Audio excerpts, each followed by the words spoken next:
Bertemu kembali. Hari Jumaat penghulu segala hari dengan kewajipan menunaikan solat Jumaat. Di sebalik itu, pada hari Jumaat ada kawasan di sesetengah masjid sibuk dengan kegiatan perniagaan. Laporan saya mengupas hukum di sebalik aktiviti itu. Beginilah senario berhampiran masjid-masjid khususnya di Ibu Negara setiap hari Jumaat, sibuk dengan peniaga makanan. Dalam situasi ini berniaga khususnya ketika khatib sedang berkhutbah, hukumnya adalah haram. Ia jelas menerusi firman Allah dalam surah Al-Jum'ah ayat 9. Ayat ini diturunkan selepas peristiwa Rasulullah SAW ditinggalkan sedang berkhutbah apabila didatangi kafilah pedagang. Ayat yang terakhir itu Allah Ta'ala sebut apabila mereka melihat perniagaan ataupun permainan ataupun benda-benda yang melalaikan, mereka pergi kepada perniagaan tadi dan mereka meninggalkan engkau sedang berkhutbah berdiri seorang-seorang, maka Allah SWT sebut apa yang ada di sisi Allah Ta'ala itu lebih baik daripada segala permainan, segala perniagaan itu. Dan wallahu khairur raziqin, dan Allah itu adalah pemberi rezeki yang terbaik. Visual ini kami rakamkan ketika khatib sedang berkhutbah. Disebabkan perniagaan, ada lelaki Islam yang wajib solat Jumaat terdorong untuk tidak ke masjid. Ulama mazhab Asy-Syafi'i berpendapat jual beli selepas azan pertama hukumnya makruh. Tapi bila azan yang kedua telah berbunyi, ini yang disebutkan dalam Quran, idza nudiya lis-salati min yaumil jum'ah. Ulama kata inilah dia azan yang ketika khatib naik mimbar tu.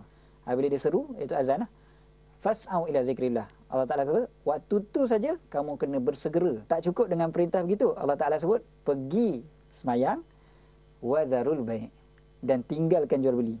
Maka ulama pun sepakat, ulama sebenarnya mengatakan, ambil daripada ayat tu, ulama sepakat kata haram berjual beli ketika tu. Bagi siapa yang haram? Haram bagi orang yang dinamakan sebagai ahli Jumaat. Tahu, memang haram pun. Tapi itulah kan, memang saya jarang jual time macam khutbah ni. Tapi kalau orang ambil, dia ambil, kemudian bayar, ada ambil sendiri je. Azan dah bunyi, kita patutnya kena tutup niaga untuk lepas tu kita pergi dengar khutbah. Kalau macam ni salah lah, sisi agama memang salah lah, tak patut lah. Cuma tapi dengan azan yang dengan yang khutbah yang kuat, kita boleh dengar sampai sini, dia tak, jadi tak kisahlah. Bagi saya itu memang memang betul lah kan. Tapi setakat saya berniaga kat sini, saya memang orang kata apabila nak semayang tu memang kita orang stop lah. Mak saya je yang tinggal sini.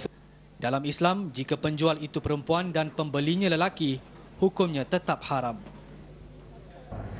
Aktiviti perniagaan ketika khatib sedang berkhutbah, ulama bersependapat bahawa hukumnya adalah haram.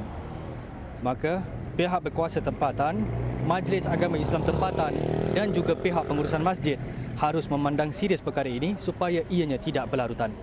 Saya Muhammad Khairil Syed Hussein, TV9.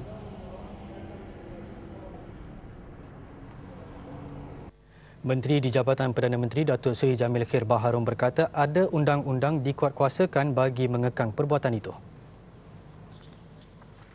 Peruntukan undang-undang itu telah sedia ada, dan untuk penguatkuasaan itu dia bergantung kepada negeri masing-masing. So saya minta negeri dan juga termasuk JAKIM untuk sentiasa orang kata berusaha untuk memperkuatkuasakan undang-undang ini untuk supaya orang Islam menjaga waktu semayang mereka hari Jumaat supaya tidak dilihat sebagai orang yang melalaikan waktu semayang.